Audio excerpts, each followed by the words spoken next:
आपला आहे, बहुजनांचा आहे राम. शिकार करून खाणारा राम. कंट्रोवर्सी क्या, राम का खाना क्या था? कोई बता देवे कि राम मेथी की भाजी खाता था.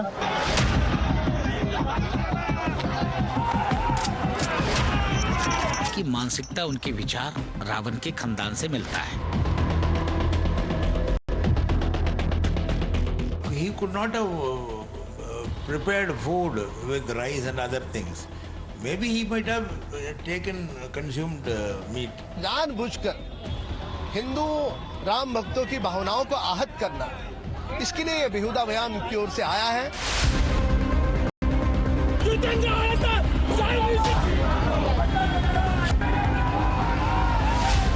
लोग भावनाओं का आदर करते हुए इस विषय पे शायद किसी का दिल दुखा होगा. बहुत जन का दिल दुखा है. खेद व्यक्त करता हूं.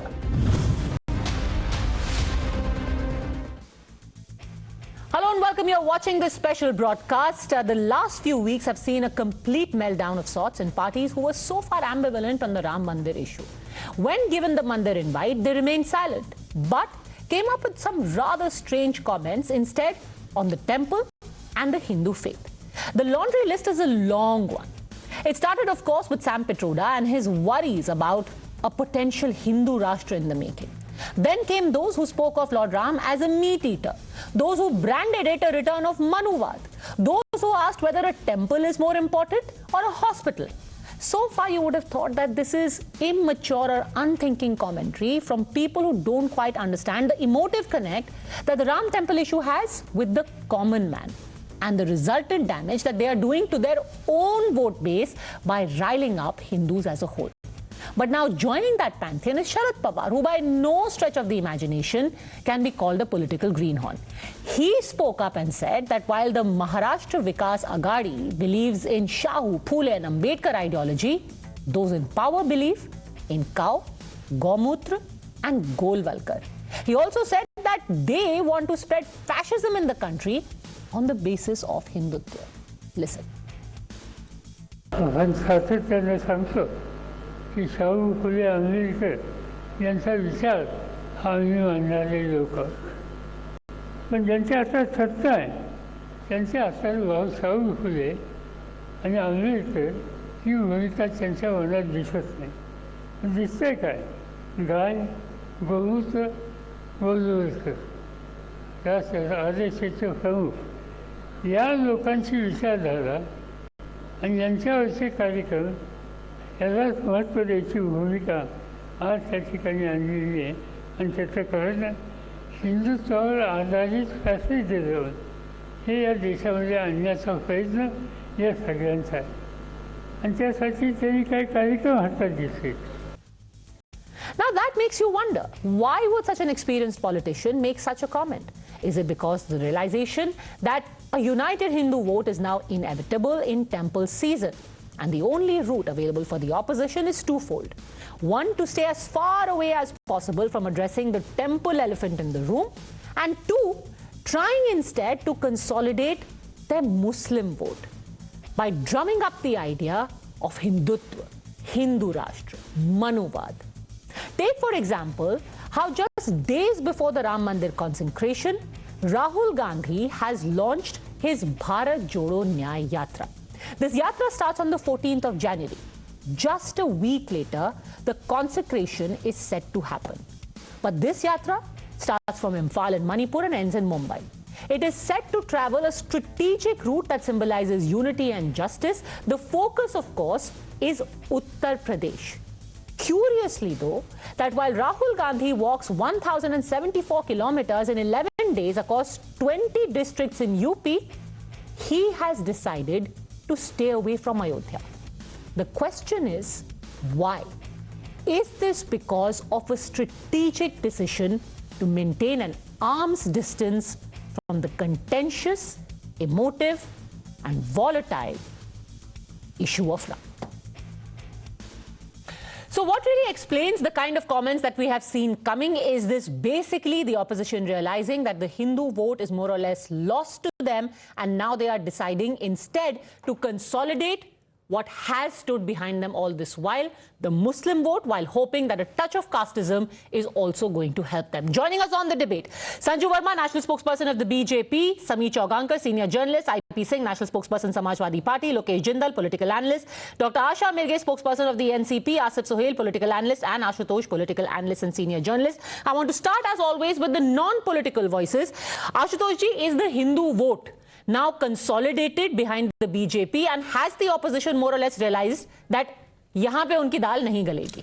See, I wish this could have happened and RSS would have been the happiest most, because that's what their entire global or civilization mission is, to unite entire Hindu. But unfortunately, it's not so. Yes, there is a section of the Hindus who are with the RSS and the BJP on the issue of Ram Mandir and otherwise also. But I don't think that crosses more than 50% of the Hindu populations. You look at the figures and whom you call Hindu, that's again very important. In North India also, where the BJP seems to be very, very comfortable and very, very powerful, there is a 50% population which doesn't vote for the BJP. And if you go to the down south, in Tamil Nadu, in Kerala, in Telangana, Andhra Pradesh, and you go to Odisha, even a part of the Bengal and even Punjab also, there also lives Hindus, but they are not voting for the BJP. So what it does, this move. But won't the Mandir change that? No, I don't see it's going to change. There is a section of the Hindus who are with the BJP. They are committed voter of the BJP, and they vote for the BJP and the Narendra Modi and RSS. There is no doubt about it. But that doesn't cross more than 30%. Rest of the 10-12% of voters who vote for the BJP in assembly elections and in parliamentary elections, they vote because of the Modi factors, because of the Modi phenomenon. But Modi or Mandir, you don't think is going to up that? Modi is somebody who has grown beyond BJP and grown beyond RSS. So no, I'm talking about the Mandir. Modi plus Mandir is 400 par or not? No. I don't believe that. If you come to the figures in South India, you take there are the 6 states. In the 6 states, there are 135 seats. And out of 135 seats, BJP just got only 14 seats. And BJP in no way in a position to improve those seats. In Tamil Nadu, they can't. Kerala, they can't. Telangana, they can't. Andhra Pradesh, they can't. Punjab, they cannot. These are so you're states. saying even Mandir is not going to change. I want to limit ourselves to the Mandir issue today. Sameer ji, classic example ek diya jata hai. Post Ram Mandir movement and post 1992, if this is what consolidation had to happen, तब तो 92 में ही आ गई होती सरकार, BJP पर नहीं हुई। निश्चित रूप से देखिए, मुझे ये कह देना कि प्रधानमंत्री मोदी या भारतीय जनता पार्टी को सिर्फ हिंदुओं का वोट मिलता है और हिंदू वोट देते हैं, मुझे लगता है ये गलत है। आज अगर भारतीय जनता पार्टी का आप देखोगे तो 2019 का अगर आप परिणाम देखोगे तो 16 राज्यों में भारतीय जनता पार्टी को 50% ज्यादा वोट बैंक मिला। कई ऐसी सीटें जहां भारतीय जनता पार्टी ने जीती है जो मुस्लिम डोमिनेंस हुआ करती थी। कर्नाटक में भारतीय जनता पार्टी ने 28 से 25 सीटें जीती है। आप देखिए अभी आजमगढ़ भारतीय जनता पार्टी ने जीती है, रामपुर की सीट भारतीय जनता पार्टी ने लोकसभा के चुनाव में जीती। क्या बदलेगा, मैं ये पूछना चाहता हूं। मुझे लगता है कि मंदिर से हिंदू धर्म के सनातन आस्था के जो लोग जुड़े हुए, उन्हें इस बात का विश्वास पक्का हो रहा है कि आज केंद्र में मोदी की सरकार है, सुप्रीम कोर्ट का निर्णय आया ना, सुप्रीम कोर्ट के निर्णय के बाद आज वहां भव्य राम मंदिर बन रहा है। भारतीय जनता पार्टी के कोर इशू में आर्टिकल 371 और राम मंदिर हमेशा से रहा है। हिंदुत्व हमेशा भारतीय जनता पार्टी का बेस रहा है, तो आइडियोलॉजिकल रहा है। तो मुझे लगता है कि भारतीय जनता पार्टी ने लगातार राम मंदिर के लिए लड़ाई लड़ी है। पर कंसोलिडेशन होगा, हिंदू खुश होगा, अपने घर में दिया जलाएगा, बाहर जाके वोट करेगा, निश्चित रूप से करेगा। और सिर्फ हिंदू ही नहीं, भारतीय जनता पार्टी और प्रधानमंत्री मोदी का सिर्फ हिंदू का नहीं, मैं यही कहना चाहता हूं कि हिंदू तो वोट करेंगे भारतीय जनता पार्टी को। 10 साल के प्रधानमंत्री का कार्यकाल जो पूरा होना जा रहा है, उसके बाद मुझे ऐसा लग रहा है कि हर वर्ग से प्रधानमंत्री मोदी को वोट मिलने वाला है। और इसीलिए प्रधानमंत्री मोदी ने जो कहा था कि मेरे लिए सिर्फ 4 जातियां हैं, वो 4 जातियां प्रधानमंत्री नरेंद्र मोदी के लिए वोट करने जा रही है, जिसमें युवा है, जिसके अंदर महिला है, जिसके अंदर किसान है और जिसके अंदर गरीब है। तो यह कह देना कि सिर्फ हिंदू वोट करेगा और हिंदू कॉन्स्टिट्यूट हो जाएगा, मुझे लगता है ठीक नहीं है। हिंदू वोट तो वैसे भी भारतीय जनता पार्टी को करता रहा है, लेकिन 2014 के बाद Take 5 seconds. See, what we're talking about the consolidation of Hindu. I don't think there's a consolidation. Just one second. I don't think there's a consolidation of Hindu vote. There's a consolidation of Hindutva vote. The Hindutva vote, the voters who vote BJP and RSS. So you're saying there will be a Hindutva consolidation? Hindutva vote, Hindutva consolidation, not the Hindu vote. So then what explains, Dr. Asha Mirge, now I want to open it up politically to the BJP and NCP. Let's start with you, Dr. Asha Mirge. For the NCP chief, no less, Sharad Pawar, to say that we believe in Jyotiba Phule And BJP believes in Gomutra and Govalkar. At a point where the entire country has its eyes on the Ram Mandir to say, oh, these people, they are all about Hindutva forces, they are about Golwalkar, they are about Gomutra. What is the point? Is this an attempt to reach out to the non-Hindu vote and say, chalo, we are with you. We are with the Dalits, we are with the Muslims. सारा Hindutva vote BJP को जा रहा है, आप लोग हमें vote करो. No, not like that. Just my first panelist said, 30% Hindu votes, they are with BJP. Yes, we agree. But the another 50 to 60% Hindu votes, the educated people, they know what is going on. What is the agenda of the rural party? That's what said by Honorable Sarath Chandraji Pawar. In the rural party, you have read the half thing. We believe in Phule Shahu Ambedkar. While as they believe in Gomutra, Golwalkar to instigate the Hindus to polarize and to establish fascism by this Hinduism. Hindutva say how is Gomutra fascist? How is Gomutra fascist? No, Hindutva for that matter. See, not Gomutra fascist. He said that. That's what I'm saying. Now I am pleading this that Hindutva pro and Muslim hatred is deliberately spread by this ruling party. And the example is just before few days in Lucknow, what the Trivedi, who is very much close to Mr. Tyagi, Honorable CM of that state, what he did, two of his followers, they mailed the thing that on Ram Mandir's day, there will be bombs fought. And when they were caught on 1st of January, they were, both of them, they did mail by by the Muslim name. But they both were Hindus and they were followers of this Trivedi. And only this Trivedi's Wi-Fi was used to do that mail. What is this? Only to defame Muslims. Okay. Only spread the Muslim hatred. Only to imprint or instigate Hindus that we are there for you. So are you saying the Ram Mandir is being used to spread hatred against Muslims? Yeah. That's what said by Honorable Sarath Chandraji Pawar. What do you say? We are not Hindus. We are also Hindus. Okay. We also do fast. Okay. But the fast of the PM is spread so much. We also do fast. We also go to Ganga and Sharayu and all that. But that is exhibited to instigate the Hindus to polarize. Okay, Hindus are being, and before Sanju Verma responds to that, I just want to tell our viewers, we must look at the political importance of all of these comments being made. So let's take a look at how the Muslim vote has behaved in Maharashtra. Now, if Sharad Pawar is saying something this big, saying that we believe in Savitribai Phule, we believe in Shahuji Maharaj, and BJP believes in cow, Gomutra and Hindutva, there has to be a reason for it. So as far as the Lok Sabha elections are concerned, in 2014 and 2019, there was one vote that was bankable for the Maharashtra Vikas Aghadi, and actually one vote alone. And that is the Muslim vote. How did the Muslims vote in Maharashtra? 86% of them were with the Congress and NCP, and in 2014 and in 2019 as well, 86% of them stayed with the Congress and NCP. So 56% with the Congress and 30% with the NCP. At a time when there is a hard wrangling for seats going on, this is definitely a vote that Sharad Pawar and the NCP would want to reach out to. 56% Muslims are with the Congress, 30% are with the NCP. The NCP would definitely want that more of it is pulled towards it. Sanju Verma, you are the one using Ram Temple in order to create a mahal of hatred against Muslims, and Sharad Pawar is calling it out. Padmaja, I'll be very honest with you. If the BJP repeatedly gets, for instance, I'll give you an example. Uttar Pradesh has more than 20% Muslim population, about 21% odd, and 25% of India's Muslims stay in Uttar Pradesh.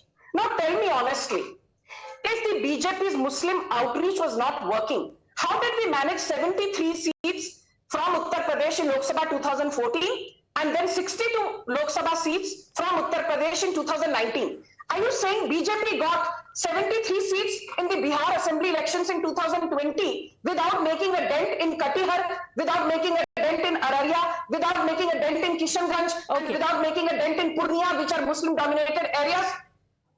Are you telling me that we managed 4 Lok Sabha seats in Telangana last time in Lok Sabha 2019 with just a 19.5% vote share without catering to the Telangana Muslim voter base? Okay, Dr. Asha Mirghe, so however much you may talk about Gomutra and Hindutva and how Muslims are being dominated, the fact is that the BJP is reaching out to all of these people as well. Iqbal Ansari, for example, is one of the invitees. Uddhav Thackeray hasn't been invited. Iqbal Ansari, who's one of the litigants in the Babri Masjid case, has been invited. He was there throwing flowers on the Prime Minister when he went to Ayodhya on the 30th. Once I have to say, never I said, first I wanted to tell my panelists, I have never said that the educated are not with BJP. I said the educated understands what these Hippocratic Hindus are doing. They are establishing fascism and they are showing it by from demonetization. Demonetization, suspension of the MPs, use of EDs, everything. But now what I will does give that the do with answer of your Hindus? question. Now I will give the answer of your question that what you said, these Muslims were with them. I never said that 0 Muslims are there. Those 5 to 6%, which we have shown on that screen in 2014, and those 10 to 15% in Maharashtra. I'm talking about Maharashtra. They are definitely with BJP. These are the answers. One thing. Second thing, we are also Hindus. We also do fast. We also pray God. We also preach God. But we don't exhibit it. But ma'am, just out of curiosity, does the Shiv Sena in Maharashtra agree with your definition of fascism and Gomutra and cow? Do they agree that cow, Gomutra and fascism go hand in hand? That is to be asked to the Shiv Sena panelist, not to me. The answer is with them. It would actually be very interesting क्योंकि संजय राउत से जब पूछा गया, संजय राउत ने कहा उन्होंने गलत क्या बोला है? देखिए कांग्रेस, अब देखिए सावरकर की बात होती है, राहुल गांधी सावरकर को कहते हैं कि मैं माफी नहीं मांगता हूं, मैं सावरकर नहीं हूं, माफी सावरकर थे। क्या शिवसेना इसको एक्सेप्ट करती है? शिवसेना तो कहती है कि सावरकर को बाहर रखते देना चाहिए। तो मुझे लगता है कि इन पार्टियों के अंदर आपस में ही इतने अंदर वैचारिक मतभेद है कि शिवसेना और कांग्रेस कभी भी वैचारिक रूप से एक स्तर पर नहीं आ सकती। चुनाव में गठबंधन कर लेंगी और मंदिर से और खराब कर रहा। और ये तो कहते हैं उद्धव ठाकरे कि मेरे पिता गर्व करते थे कि बाबरी मस्जिद गिरी, हम गर्व करते हैं कि शिवसैनिकों ने बाबरी मस्जिद तो गिराया है। मैं जाना चाहता हूं आदित्य ठाकरे होकर आए। Dr. Asha Mirghe, I've never heard from the NCP about this. Uddhav Thackeray saying that my father was proud of bringing down the Babri Masjid. What is your official stand on that? Is the NCP equally proud? भूमिका थी गिराने में शिवसेना ने। उनके accused थे। Yes. Is the NCP as proud as Uddhav Thackeray? See. I don't know. You should ask to Sanju Verma. Was Advani proud? But Because NCP Advani said this is the... But sir, why are you giving cover fire to Dr. Mirghe? Let her answer. Is the NCP as proud as Uddhav Thackeray? See, that definitely my first panelist was very nice. We are having matbhed. We are not having manabhed. That is their opinion and we believe in democracy. Apparently when Rahul Gandhi abused Savarkar, there was little bit of manbhed also. Uddhav Thackeray had threatened to pull out. उस वक्त थोड़ा सा मनभेद भी हो गया था, but I think Sanju Verma wants to intervene with something. Yes, go on Sanju Verma. I'll bring in the Congress after that. Thank you, Padmaja. Padmaja, you know, I say that in some things, there's always a binary. It's in black and white. There is no scope for gray. And I'll tell you why. Just recently, a few months back, when Udayanithi Stalin said, Sanatan Dharma is equal to dengue, AIDS, leprosy, and unspeakable diseases. Did Sharad Pawar condemn? No. Did Uddhav Thackeray condemn? No. When Priyanka Kharge, the son of Congress President Mallikarjun Kharge said, अरे उदयनिधि स्टालिन ने यदि Hinduism को dengue और malaria के साथ compare किया तो क्या गलत किया? I stand with him. Did Sharad Pawar condemn Priyanka Kharge? No. Did Uddhav Thackeray condemn Priyanka Kharge? No. Did Sonia Gandhi or Rahul Gandhi condemn Priyanka Kharge? No. So let me be very clear. When you sit here on national television and say, why is the BJP appropriating the Ram Mandir and Maryada Purushottam Ram की legacy? थोड़ा अपने गिरेबान में झांक कर देखिए। सनातन धर्म को जब गालियां पड़ती हैं, आप लोगों के मुंह में फेविकॉल जम जाता है। हिम्मत है today on live television condemn Udhayanidhi Stalin. I am asking the NCP panelist, यहां भाषण दे रहे हो बीजेपी को। Dr. Mirghe, respond that I really must go on to Congress. Yes. one thing I am definitely again and again repeating, that is their opinion, and we believe in democracy and expressing their expression freedom of Ma'am, expression. with the greatest of respect, एक family के अंदर लोग एक दूसरे को गाली देते हैं, उसको chaos कहते हैं, democracy नहीं कहते. But the second question now that we come to, there is interesting comment from Sharad Pawar. The other interesting thing that has happened in the recent past is the route of the Bharat Jodo Nyay Yatra that has been announced. And Lokesh Jindal, I want to ask you about that. Just when the Ram Mandir consecration is happening, that is the time that Mr. Gandhi will also be on his Bharat Jodo Nyay Yatra. Now take a look at the route that they have taken. They are going to start from Manipur, they are going to end in Mumbai, but Uttar Pradesh is the place where maximum amount of days and miles are being spent by Rahul Gandhi. He is entering Uttar Pradesh, he is going to Varanasi, he is going to Prayagraj, he is going to Amethi, but he is not going to Ayodhya, despite the fact that this is the time during his Bharat Jodo Yatra that the consecration is taking place. Sameer जी, आपको क्यों लगता है ऐसा क्यों? उत्तर प्रदेश में भी जाएंगे, भारत न्याय यात्रा में भी होंगे, पर अयोध्या का वो बिल्कुल रुख नहीं करेंगे. देखिए, आप मुझे बता दीजिए, कांग्रेस के किस बड़े नेता ने, सोनिया गांधी हो, राहुल गांधी हो या प्रियंका गांधी हो, कभी वो मथुरा गए, कभी वो काशी गए, कभी अयोध्या गए दर्शन करने? मुझे लग रहा है कि कांग्रेस इस बात को जानती है कि अगर उन्हें लोकसभा चुनाव लड़ना है, मुसलमानों के वोट चाहिए, मुसलमानों को तुष्टीकरण करना है, तो उन्हें इन लोगों जहां से दूरी बनाना पड़ेगी. सोनिया गांधी को इन्वाइट किया गया है. क्या अभी तक सोनिया गांधी की तरफ से बयान आया है कि मैं अयोध्या में जाने वाली हूं? मल्लिकार्जुन खड़गे को इनवाइट किया गया है. क्या मल्लिकार्जुन खड़गे ने कहा है कि मैं जाने वाला हूं अयोध्या में? विपक्ष के नेता अधीर रंजन चौधरी को इनविटेशन किया गया है, उन्होंने कहा है कि मैं वहां पर जाऊंगा. दरअसल प्रॉब्लम यही है, ये बताना चाहते हैं कि अयोध्या हम अगर जाएंगे तो जो मुसलमान वोट बैंक इन्हें मिलना शुरू हुआ है इनकी नजरों में कर्नाटक चुनाव और तेलंगाना चुनाव के बाद, अगर वो अयोध्या में जाते हैं तो मुसलमानों से किस मुंह से वोट मांगेंगे, मुसलमानों के पास कैसे जाएंगे? तो ये जानते हैं कि इनको अयोध्या जाने के बाद भी हिंदुत्व का वोट इन्हें मिलेगा नहीं, और ये सिर्फ पूरी की तरह मुसलमान वोटों पर निर्भर है. इसलिए किसी भी स्थिति में अयोध्या नहीं जाने वाले. लोकेश जिंदल, तो जो मिल रहा है उसी में खुश रहिए, कम से कम at that time stay in Arunachal, जितना दूर हो सके अयोध्या से. On the 22nd, according to the route map that I saw, Rahul Gandhi will be in Arunachal, not Ayodhya. First of all, there is a complete distorted understanding of politics now. It is the BJP which embarks upon the policy of scattering the lower strata of the society. अरे sir, आप अभी बहुत political science वाला लंबा lecture मत दीजिए. आप पहले ये बता दीजिए कि अयोध्या की जगह अरुणाचल में क्यों है? 20 सेकंड को. 2 seconds, I'll come to it. आपने पॉल साइंस की क्लास की याद दिला दी. It is scattered. नहीं, आप बिल्कुल फिक्र मत करें, मैं कोई भी थ्योरी क्लास यहाँ डिस्कस नहीं करूंगा. बोलिए. See, for BJP, there are 3 M's that it has: the muscle, money, and mandir, via which all it aims at is scattering the lower strata. Now, recently in November, we had the Prime Minister who wanted a vertical reservation for the SCs. Sir, we are not going to talk about vertical reservation. Answer me a simple question. There was a song earlier that जाना था Japan, पहुंच गए चीन. वैसे तो जाना था अयोध्या, पहुंच गए अरुणाचल.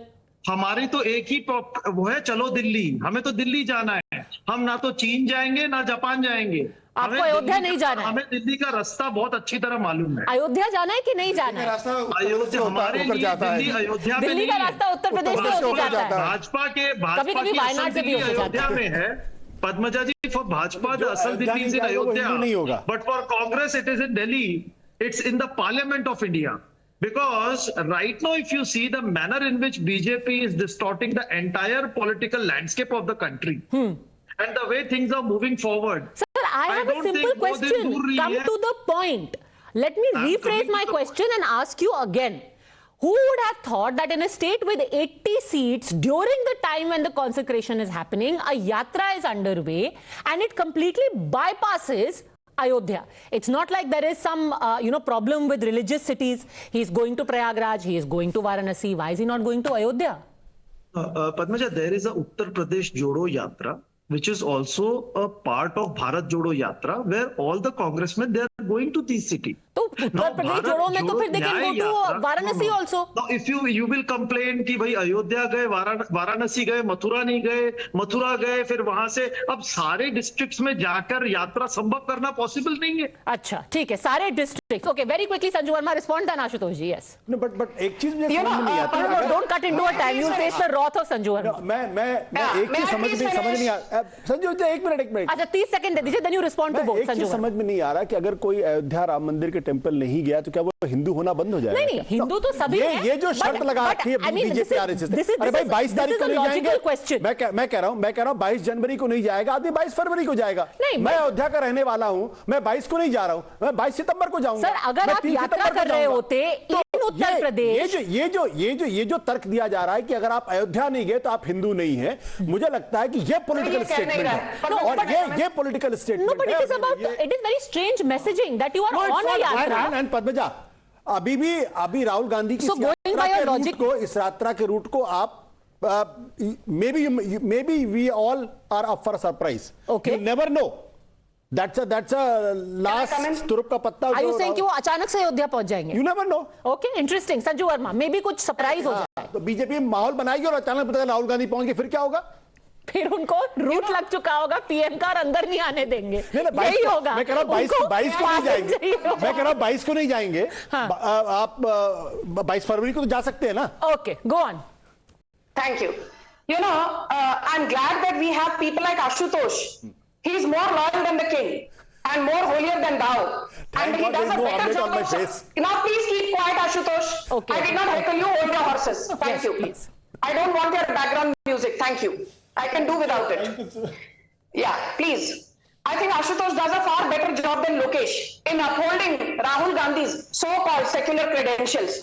पहली बात तो ये बता दूं जो जेपी नड्डा ने कहा था, because finally Lokesh and Ashutosh made one point, नहीं बीजेपी का ऐसा नहीं है, वैसा नहीं है, साउथ में ये नहीं है, वो नहीं है. तो एक बात सुन लीजिए, कहीं की ईट कहीं का रोड़ा, भानुमति ने कुनबा जोड़ा. The Congress anti dot dot alliance today is a fractious loose alliance. The word alliance does not even fit in. Of parties with divergent interests and at loggerheads with each other. When BJP is visiting its Panna Pramukhs and Booth Pramukhs ahead of Lok Sabha 2024, dot dot alliance के पास ना तो national convener है, ना तो campaign face है, ना तो common minimum programme है, ना तो कॉमन पॉलिटिकल एजेंडा है. बाद में ये कहेंगे ईवीएम हैक हो गए. नहीं, अबाउट द मंदिर, Ashutosh is saying that may be Rahul Gandhi will land up in Ayodhya nonetheless during his yatra and spring a surprise on him.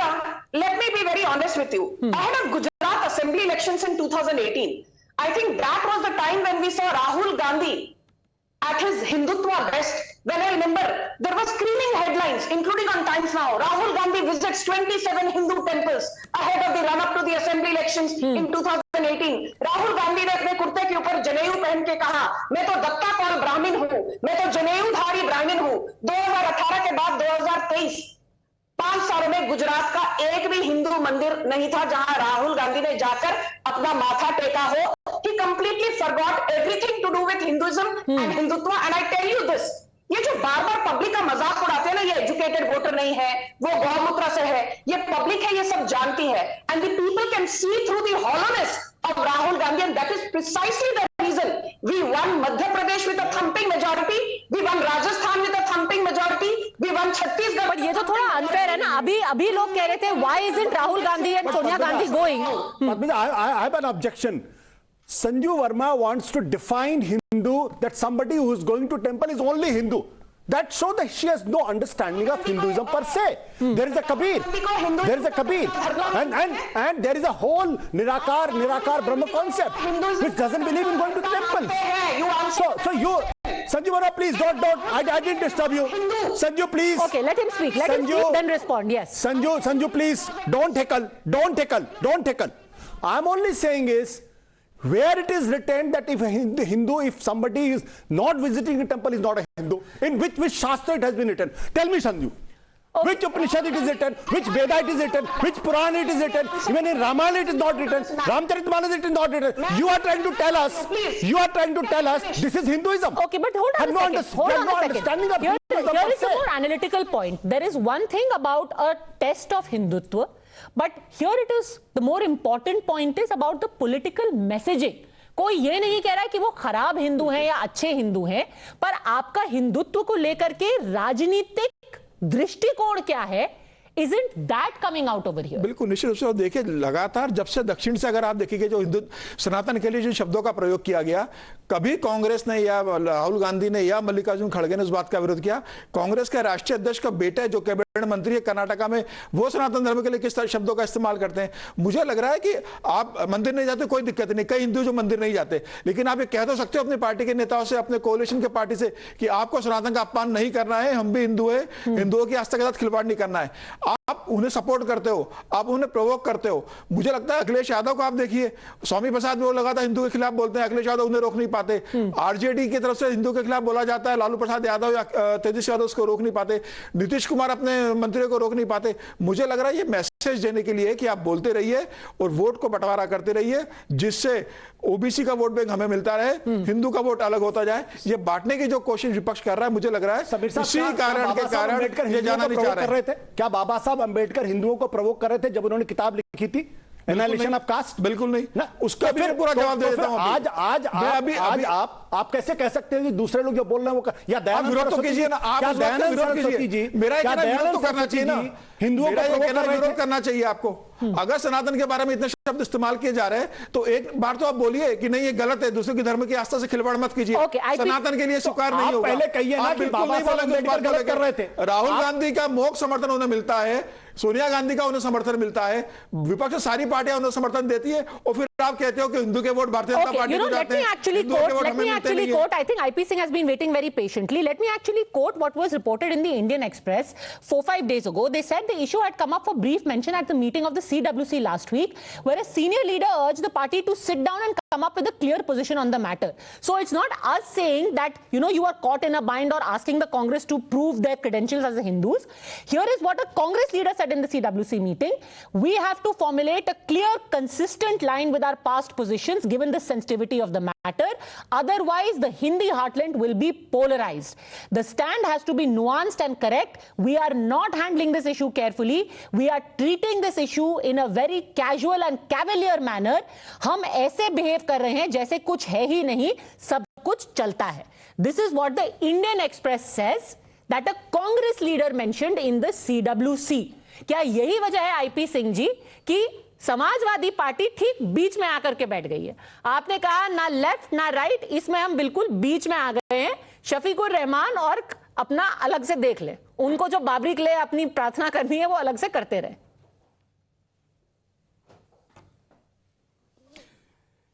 देखिए, काठ की हांडी बार बार नहीं चढ़ती है, तो राम मंदिर के नाम पर अगर मोदी जी लाख कोशिश कर लें कि उनकी सरकार बन जाए तो सरकार नहीं बनने वाली है। 6 दिसंबर 1992 को विवादी ढांचा गिरा और 1993 में उत्तर प्रदेश में जो सरकार थी वो समाजवादी पार्टी और बहुजन समाजवादी पार्टी ने मिलकर बनाई। तो मोदी जी को पता है कि ये काठ की हांडी चढ़ने वाली नहीं है, लेकिन मैं तो यही अपील करूंगा भारत सरकार से कि देश भर से जो दर्शन करने वाले अयोध्या आ रहे हैं उन सभी के लिए सुरक्षा प्रदान की जाए। हो सकता है कि एक पुलवामा बीजेपी खुद करा दे इस देश में। और मैं देख रहा था कि शरद पवार के बारे में क्या अभद्र भाषाएं बोली जा रही थी। बताइए, भीष्म पितामह अगर किसी को कहा जाता है तो आडवाणी जी को कहा जाता है। आज आडवाणी जी की दुर्दशा किस तरह हुई है, मुरली मनोहर जी जोशी जी कहां हैं, ये पूरा देश देख रहा है। सर, पुलवामा की बात करके अभी राम मंदिर के कनेक्शन में you are not doing any favours to the Samajwadi party. आपकी बार मोदी सरकार, You are not doing any favors. बात देखिए भाई, मेरे बीच में किसी के बीच में बोल नहीं रहा था। मुझे ये रंगे सियार है, राष्ट्रवाद की खाल ओढ़कर बीजेपी के लोग बैठे हुए हैं, वो समझते ही नहीं। अयोध्या तो हम लोग के रग रग में बसा है, हम उसी क्षेत्र से आते हैं, लेकिन मैं देखता हूं कि जो वो पद्धति जीना नहीं चाहते, ये रंगे सियार लोग हैं और देश की जनता बहुत होशियार है। 10 साल का अवसर मोदी जी को दिया, इस बार वोट डालने जाइए तो घर में जो गैस का सिलेंडर रखा हुआ है उसको उसको अगरबत्ती दिखा कर जाइए। Okay, let Sanju Verma respond, क्योंकि उनको रंगा सियार बोला गया है। पहले Sanju Verma and then Sameer ji, both want to respond. Petrol और डीजल था, आज 100 रुपए से ऊपर है। Because he did not like me heckling him. I expect the same courtesy. पहले तो because you have so many people who are anti-BJP and the lone BJP voice, I will just take 1 minute and I will answer the queries first of Ashutosh. क्या अयोध्या नहीं गए तो हम हिंदू नहीं है? क्या हमने मीट खा लिया तो हम हिंदू नहीं है? क्या हमने जनेऊ नहीं पहना तो हम हिंदू नहीं है? क्या हम केदारनाथ गए तो हम नहीं गए तो हम हिंदू नहीं है? क्या हमने सनातन धर्म को गालियां दे दी तो हम हिंदू नहीं है? क्या हमने प्रियंका खड़गे के लिए तालियां बजाई तो हम हिंदू नहीं है? क्या हमने उदयनिधि स्टैलिन के लिए तालियां बजाई जब वो सनातन धर्म को गालियां दे रहे थे तो हम हिंदू नहीं है? जी, आप हिंदू नहीं है, आप हिंदू करने का ढोंग कर रहे हैं। कान खोलकर सुन लीजिए। Now let me answer what IP Singh said. आपने कहा बीजेपी यहां पर नैतिकता का ढोंग करती है, पेट्रियटिज्म का ढोंग करती है। 10 साल हो गए, इस बार अब की बार मोदी सरकार नहीं होगी। I want to remind you one thing, आपके लाल टोपीधारी Akhilesh Yadav was ousted in 2017 and then you lost 2022 again, you were reduced to 111 seats despite a 10% rise in vote share. आपके अखिलेश यादव ने कहा चाहे दुनिया इधर की उधर हो जाए, योगी आदित्यनाथ दोबारा मुख्यमंत्री नहीं बनेंगे। And for the first time in 37 years the sitting chief minister Yogi Adityanath in this case romped home with a majority of 255 seats. बोलने से पहले कुछ सोच समझकर बोलिए। Samajwadi party got 5 seats in Lok Sabha 2019 from Uttar Pradesh. Today it is only 3 because you lost the. But on the issue of temple, the Azamgarh by-election. On the issue of temple, they are on your side only. They are saying कि भाई we are as big a bhakt of Ram as the BJP is, if not more. Actions speak louder than words. I know one thing, Padmaja. यदि मैं केदारनाथ जा रही हूं या सोमनाथ, मैं जाने से पहले मीट मच्छी खाकर नहीं जाऊंगी। I'm very clear about it. And in Maharashtra, the government is saying 1 दिन के लिए मीट मच्छी alcohol will be banned on January 22nd. Why is Uddhav Thackeray and Sharad Pawar protesting? Why is Jitendra Abad protesting? Okay, action speak. ये आपका हिंदुत्व हो सकता है, माँ काली को भी पूछते हैं, माँ सरस्वती को। आपका हिंदुत्व हो सकता है, आप अपना हिंदुत्व दूसरे छोड़ नहीं थोप सकते। आप डिफाइन कर ले, आप तय करेंगे कि हम ये खाएंगे ये पिएंगे। संजू वर्मा जी, बीजेपी तय नहीं कर सकती कौन क्या खाएगा कौन क्या पिएगा। आप प्लीज लेक्चर मत दीजिए, आप लेक्चर मत दीजिए प्लीज, आप लेक्चर मत दीजिए। आपको कुछ नहीं आता हिंदुज्म के बारे में। ईमानदारी की बात है, आपको हिंदुज्म के बारे में कुछ नहीं पता और आप सिर्फ खाली ब्लबर करती बात। Okay, IP Singh, you know nothing about Hinduism. All right, one at a time, please, and no personal comments. IP Singh. ये छद्म राष्ट्रवाद है, ये धोखा है देश के साथ। समीर जी, समाजवादी पार्टी के प्रवक्ता आईपी सिंह जी कह रहे थे कि हमारे रग-रग में अयोध्या है। ये वही पार्टी है कि जिसके मुखिया ने कार सेवकों पे गोली चलाई थी और आज ये कह रहे हैं कि हमारे रग-रग में अयोध्या है। ये बताता है कि समाजवादी पार्टी को मालूम है कि अब उत्तर प्रदेश के अंदर किस तरह की राजनीति करना पड़ेगी। वृंदावन में रहना है तो राधे राधे कहना होगा। अब ये समाजवादी पार्टी जानती है वृंदावन में रहना है तो राधे राधे कहना होगा। अब राम मंदिर की बात करनी होगी तो देखिए डिम्पल यादव जी का बयान कितना अच्छा था। हम मंदिर जाएंगे, नहीं बुलाएंगे तब भी हम मंदिर जाएंगे। तो अब मंदिर जाना पड़ेगा अखिलेश यादव को, डिम्पल यादव को, ये बताने के लिए कि हम भी हिंदू के भक्त हैं। उत्तर प्रदेश की राजनीति वो जानते हैं कि अब वो मुसलमानों के दम पर कर नहीं सकते, समीकरण सत्ता नहीं दिलवा सकता। You know, actually, it's a very curious position, Ashutosh ji. The fact remains, चाहे कोई जो भी कह ले, समाजवादी पार्टी और कांग्रेस में एक बेसिक डिफरेंस ये है that समाजवादी पार्टी का जो कोर वोटर है at the end of the day है तो हिंदू ना, यादव है तो Hindu. If you'll see, the Samajwadi party has always had a very nuanced position. For example, I was watching जब मोनू मानेसर का पूरा हुआ, समाजवादी पार्टी ने एक शब्द नहीं बोला. क्यों? क्योंकि मोनू मानेसर है तो मनीष यादव, इनसे बड़ा कोई गोपालक नहीं होता यादवों से बड़ा. पद्मजा, इसमें एक जो मथुरा के बारे में कभी नहीं बोलती समाजवादी पार्टी, के बारे में बीजेपी और आरएसएस कभी नहीं बात करते, कभी नहीं बात करते. और आई एम वेरी ग्लैड कि कम से कम आरएसएस प्रमुख मोहन भागवत ने यह कहा कि पिछले 2000 सालों से हमने उनके साथ पशुओं के तरीके से व्यवहार किया है. वो कौन है? वो मुसलमान है, वो भी तो हिंदू हैं और वो मेजॉरिटी हिंदू है. No, but why are we focusing on what happened earlier? We should look at it in the light that now he is saying it's time to make it equal. इसलिए and Hindu society is doing it internally. इसलिए क्योंकि BJP के लोग national television channel पर आकर हमको बताना चाहते हैं हम क्या खाएं क्या पिए. But sir, जिनके साथ कभी एक बार प्रायश्चित किया कि जो बात मोहन भागवत ने कही कौन लोग थे जिन्होंने 2000 सालों तक पशुओं के समान, वो कौन थे? वो भाषण देते हो, कौन कहे? संजू वर्मा इस बात का जवाब देना, कौन थे जिनके बारे में मोहन भागवत इशारा कर रहे थे? वो किस जाति के लोग थे? वो कौन लोग थे? बट सर वही और ये मोहन भागवत कह रहे हैं। इसका मतलब है कि हिंदुइज्म कोई मोनोलिथ कम्युनिटी नहीं है। इसमें अलग अलग जातियों के लोग हैं, अलग अलग संप्रदाय के लोग हैं और उनकी अपनी आस्थाएं हैं। नो सर, मैं राम का सेवक हो सकता हूं, मैं विष्णु का भी हो सकता हूं, मैं शिव का भी हो सकता हूं, मैं कृष्ण का भी हो सकता हूं, मैं गणेश का भी हो सकता हूं। आप तय करेंगे कि मैं राम के मंदिर में नहीं जाऊंगा तो मैं हिंदू नहीं हूं। Ashutosh ji, aren't we looking at the issue backwards? You are focusing on what the RSS chief said about the mistreatment, whereas the point he was making is कि हाँ एक वक्त पे हुआ करता था, पर इसी सोसाइटी ने, उन्हीं हिंदुओं ने इंटरनली रिफॉर्म किया। कोर्ट ने नहीं पुश किया, किसी सरकार ने नहीं पुश किया, उन्होंने खुद कहा कि भाई ये प्रथा गलत है, कास्टिज्म गलत है, SC ST लॉ लाया गया, हिंदू कोड बिल लाया गया, सती को आउटलॉ किया गया। इसीलिए मैं कह रहा हूं बीजेपी के लोग टेलीविजन चैनल पर आके सिखाने की कोशिश ना करें कि हिंदुइज्म क्या है, बट दैट कम से कम मोहन भागवत से सीख लें। बट सर मैं कहता हूं संजू वर्मा मुंबई में है, जाके नागपुर जाए, मोहन भागवत से सीख क्या है? But sir that is the whole point. You have hit the nail on the head. The Hinduism and Hindutva is not a property of the BJP, and in abusing Hinduism as a property of the BJP, the opposition is making a cardinal mistake.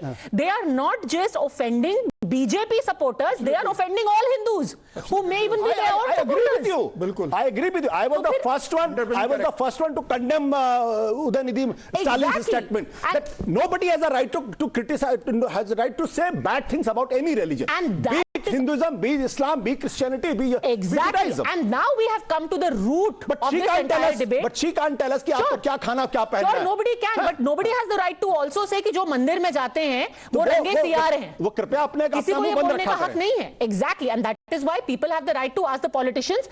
IP Singh, and then I will bring in Asif Sohail. Just a second, Sanju Verma. IP Singh wants to respond to you. Yes. हंस हंस कर बात कर रहे थे, प्रधानमंत्री तो बड़े खुश हैं।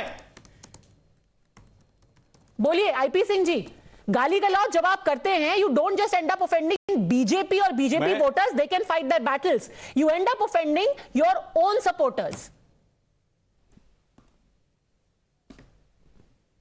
देखिए, पीडीए की बात हम करते हैं, पिछड़े वर्ग की हम बात करते हैं, दलित, वंचित, शोषित जो मुसलमान है जिसको हक नहीं मिल पा रहा है, उसके हक की लड़ाई हम लड़ रहे हैं। जो जनगणना, जातिगत जनगणना की बात हम उठा रहे हैं। आप देखिए, नीतीश कुमार जी की बात छिड़ी थी, उन्होंने कहा कोई सगा नहीं जिसको नीतीश कुमार ने ठगा नहीं, कोई सगा नहीं जिसको मोदी ने ठगा नहीं। अच्छा। उसी नीतीश कुमार ने 5 लाख रोजगार दिए। आप बात कर रहे हैं सोशल जस्टिस की। I want to play out a very interesting interaction that happened when the prime minister went to Ayodhya on the 30th. Even before he went to the mandir, you know who he met? He met a lady called Meera Manjhi. Now look at the symbolism. एक तो मीरा, ऊपर से मांझी, ऊपर से लाभार्थी, जो कि 10 करोड़ भी उनको उज्ज्वला मिला था। और उन्होंने क्या बोला उनसे, एक बार I just want you to pay attention to it. Let's listen. मालूम है मैं क्यों आया हूं आपके घर? है मेरा मालूम है? ऐसा है कि हमने देश में 10 करोड़ घरों में जी ये गैस का सिलेंडर दिया जी और आपका नंबर लग गया 10 करोड़ का। जी तो इसलिए मैंने सोचा जिसको 10 करोड़ मिला है मैं उसके घर जाऊंगा। तो बोले भाई अयोध्या में ही मिला है जी। मैंने कहा चलो भाई मेरा के घर चले आए। चलिए अच्छा हुआ आप मेरे घर पधार। तो क्या पकाती हो इस पर? अभी तो आज दाल चावल सब्जी पकाए हैं, आपके लिए चाय बनाए हैं। चाय बनाए जी। तो पिलाओ ना फिर। बताइए Asif Sohail, what kind of exclusionary majoritarianism Hindutva party is this that goes to the house of a Dalit who is also a Labharthi और उनके दलित के घर में चाय पीते हैं? You realize the messaging of this? Asif Sohail, देखिए मैडम, कोई बड़ा काम नहीं है। वो भारत के प्रधानमंत्री, मैडम वही बोल रहा हूँ ना, वो भारत के प्रधानमंत्री है और दलित के घर गए, मुसलमान के घर को भी आना चाहिए। देखिए वो एक हिंदुओं के एम्बेसडर नहीं है, ना राम मंदिर के एम्बेसडर है, वो एक भारत के प्राइम मिनिस्टर। और देखिए इतना बड़ा बवाल क्यों मचा रहे हो? ये एक रिलीजियस इवेंट है, ना बीजेपी और आरएसएस का इवेंट नहीं है। जो लोग मस्जिद को तोड़ तोड़कर मंदिर बनाए, आज क्या वो मंदिर की ओनरशिप भी दावा करेंगे क्या? ये इकबाल अंसारी जो कि ओरिजिनल लिटिगेंट थे, इसको खत्म करा उनके है, पिताजी लिटिगेंट थे, वो जाके फूल बरसा रहे हैं, आप अभी तक रो रहे हैं।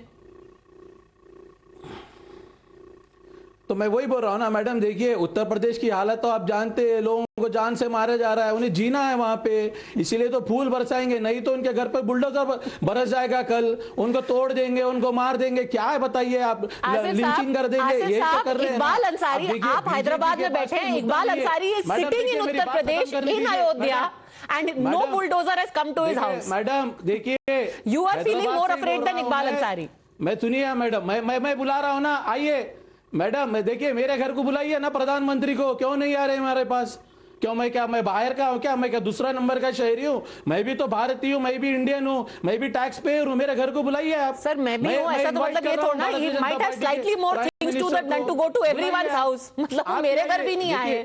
Anyhow, Sanju Verma quickly respond and IP Singh.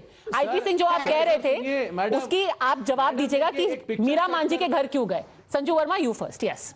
You know, Padmaja, first and foremost, आपका बहुत बहुत धन्यवाद। मीरा मांझी वाली क्लिप दिखाई हम सबको, you know, and I think you always put it so well. You've done this last week also on a debate, and you've done this again. Meera Manjhi लाभार्थी, एक दलित, एक marginalized woman, but now an empowered woman who no longer has to spend 10 or 12 hours on an ordinary chulha. The most important point is this. I always say, Padmaja, I know have a bit of an aversion towards numbers, but I always say that the data never lies. And 75% plus beneficiaries of Pradhan Mantri Mudra Yojana, I was surprised to know, are Dalit women. 76% beneficiaries of Pradhan Mantri Jan Dhan Yojana are Dalit women. And 100% beneficiaries of Pradhan Mantri Ujjwala Yojana are largely marginalized women. So look at the transformation happening. IP Singh, जो clip अभी हमने दिखाई, आप कह रहे थे कि ये सिर्फ एक वर्ग विशेष का ही मंदिर है, उनकी मैसेजिंग है। मीरा मांझी के बारे में आप क्या कहेंगे IP सिंह? देखिए, मीरा मांझी के बारे में एक प्लान सेट करके दे दिया गया, और उसी प्लान पर याद होगा कि पुणे प्रसून वाजपेयी ने जब एक्सपोज किया था तो उन्हें चैनल से बाहर का रास्ता दिखाया गया। ये 10 करोड़ का फिगर कहां है? आप बाय नेम सबके जो भी स्कीम आपकी है सबके नाम एक बार घोषित करिए, और कोई गांव में कोई गरीब व्यक्ति, आप चले जाइए, उन घरों में अब गैस से खाना नहीं बनता। गरीबी इतनी ज्यादा है, 11,500-1200 रुपए का गैस सिलेंडर कौन गैस भराएगा? बड़े शहरों में बड़े लोग भराने के लिए भी अब 10 बार सोचते हैं। गरीब गांवों में और ऐसी बस्तियों में गैस चूल्हा नहीं चलता है, क्योंकि ये बार बार रिपीट करना प्रधानमंत्री को दिखाना है। इसलिए लॉटरी जो 10 करोड़ की है, अयोध्या में वही निकली जहां मोदी जी का कार्यक्रम चल रहा था, वहीं से इवेंट शो करने के लिए प्रधानमंत्री जी उनके घर चले गए। अरे भाई, अखिलेश यादव की प्रधानमंत्री जी जाना ही था, मुख्यमंत्री जो तमाम ऐसे और गरीब लोग हैं, कितने बार गए किसी मांझी के घर पे? बताइए, उन्हें मकान दे दिया होता, उन्हें दुकान दे दिया होता, उन्हें पेट्रोल पंप दे दिया होता। अखिलेश यादव तो 5 साल मुख्यमंत्री थे, कितने बार किसी मांझी के घर पर गए अपनी योजनाओं की जानकारी लेने के लिए? कितने बार गए कि गरीबों के घर का चूल्हा जल रहा है कि नहीं देखने के लिए? जिस मांझी को किसी शहर का कलेक्टर अपने ऑफिस में मिलने का समय नहीं दे सकता, उस मांझी के घर पर प्रधानमंत्री देश का गया है। ये फर्क है शासन का। ये बताता है कि देश का प्रधानमंत्री अंतिम व्यक्ति तक कितनी चिंता करता है। वो कांग्रेस प्रधानमंत्री मोदी देखना चाहते हैं कि उनकी योजना अंतिम व्यक्ति तक पहुंच रही है कि नहीं, इसलिए घर जाकर देख रहे हैं कि क्या समस्या है कि नहीं। उस दौरान अखिलेश यादव अपने घर के बाहर नहीं निकलते, हुआ अयोध्या का पूरे 5 साल मुख्यमंत्री बाहर नहीं निकले, और इसीलिए उत्तर प्रदेश की जनता ने घर बिठा दिया। 2 चुनाव हार चुके हो आप, इसलिए सिर्फ इवेंट शो के लिए थोड़े से एरिया को डेवलप किया गया है। चलिए, आपको वो भी इवेंट लगता है, ठीक है सर, आपको इवेंट लगता है, maybe we can go after the 22nd। आप अपनी मर्जी से इंडिपेंडेंटली जाकर के देखिए कि कहां हो रहा है, कहां नहीं हो रहा है। एयरपोर्ट बन रहा है तो फ्लाइट आ ही रही है, अब उतने से एरिया को किया गया है या पूरे एरिया को किया गया है, ये तो हाथ कंगन को आरसी किया। Lokesh Jindal wants to come in. Yes, Lokesh Jindal. Padmaja, in fact, it was so painful to see that the walls were not plastered, electricity also, there was no connection available. In fact, had the Prime Minister been little empathetic to the pain, he would have ordered all the officials that where are the pakka ghar, where is the electricity that has been promised, where are the basic amenities that should have been there, rather than having a marketing team with himself and trying to say absolutely in Meera Manji पूरा case. Interaction सुनिए, पूरा interaction सुनिए। Walls देखिए, वो कोई भी civil construction का बता देगा कि वो किस हालात में घर है, पक्का घर नहीं है, ना बिजली है वहां पे। इतने सालों तक जिस महिला के पास सिर्फ एक टाट का घर था, जो वो खुद बता रही है, अब आपको ये है कि इसमें एशियन पेंट्स क्यों नहीं लगा हुआ? पक्का घर तो है वो sir. This is commercialisation and politicisation of poverty. Okay, politicisation. All right, चलिए, politicization of poverty. I will still give the last word to the non-political voices. Sameer ji, to you first. Do you think that अभी भी जहां तक मंदिर का सवाल है, the opposition is unclear, या उनका क्लियर स्ट्रैटेजी है कि भाई मंदिर से जितना दूर रहा जाए उतना ही अच्छा है, नहीं तो ना माया मिला ना राम टाइप का सिचुएशन हो जाएगा? देखिए, राम मंदिर गले की हड्डी बन गया है विपक्ष के, न निगल पा रहे न उगल पा रहे, समझ में नहीं आ रहा कि क्या करें। मंदिर में जाएंगे तो मुस्लिम वोट खो देंगे, मंदिर में नहीं गए तो केंद्र सरकार आरोप लगाएगी, बीजेपी आरोप लगाएगी, दूसरी हिंदू कम्युनिटी के लोग आरोप लगाएंगे। मुझे लग रहा है विपक्ष इस मामले को लेकर स्टेट क्लियर नहीं कर पा रहा है और विपक्ष के अंदर इसके अंदर मतभेद बने हुए। बट मुझे लगता है कह रहे हैं कि हो सकता है राहुल गांधी कुछ मास्टर स्ट्रोक हो, वो चले जाए वहां बीच में। तो राहुल गांधी खुल के बोले ना कि मैं जाऊंगा, पर फिर उनका तुरुक का पत्ता है ना, क्यों बोले? तो अच्छी बात है, जाइए, जाना चाहिए। मुझे लगता है सिर्फ राहुल गांधी क्यों, सोनिया गांधी भी जाए, उसके अंदर अर्जुन खड़गे भी जाए, कांग्रेस के नेता जाए, विपक्ष को जाना चाहिए। वो ये क्यों मानते हैं कि मंदिर में जाने से उनका वोट बैंक कम हो जाएगा? उन्हें किस बात का डर है? तो basically this could be some major धमाका before March if everyone may be goes in a joint delegation. इसमें एक ही इशू है और वो इशू ये कि 22 जनवरी को बीजेपी ने बुलाया है, तो वहां जाना है या नहीं जाना है? मुझे नहीं लगता है कि बीजेपी आज कितना भी बात कह ले, अंत में सोनिया गांधी भी जाएंगी और खड़गे साहब, but not at the calling of the BJP. क्यों भाई? अगर हमारी भगवान क्या, अगर मैं 22 जनवरी को जाऊंगा तभी मैं हिंदू हूंगा, तभी मैं राम भक्त हूंगा? अगर मैं 23 को चला गया तो, जिस दिन सुभाष चंद्र बोस का जन्मदिन है, तो मैं 24 को गया तो भगवान का आशीर्वाद नहीं मिलेगा मुझे? नहीं, आशीर्वाद तो आपको बिना जाए भी मिलेगा। यही तो मैं कह रहा हूं ना। बेसिक बात क्या है, मुझे लगता है कि अभी भी विपक्ष के अंदर कहीं ना कहीं इस बात को लेकर दुविधा है। मैं समीर जी की इस राय से सहमत हूं। उनको अपफ्रंट तरीके से कहना चाहिए कि भाई आपने बुलाया, बहुत बहुत धन्यवाद, लेकिन हम भगवान के दर्शन करने जाएंगे जब वहां शांति से बैठकर उनके साथ दो चार शब्द हम कहने की स्थिति होगी, तब। भीड़ भाड़ में आप लोग जाइए, आपका कार्यक्रम आप करिए, निश्चित तौर पे जाए, लेकिन हम जाएंगे वहां, ये कहना चाहिए। लेकिन कहीं ना कहीं उनके दिमाग में कंफ्यूजन है इस बात को लेकर कि 22 तारीख को जब जाएं या ना जाएं। All right, so you should say it up front. The best note to conclude it on India up front. Nobody needs to prove their patriotism or their Hindutva. Ram belongs to everyone, whether they go for darshan or not. But the political messaging is still very important. Thanks very much, all gentlemen, Dr. Asha Merghia and Sanju Verma, for joining me.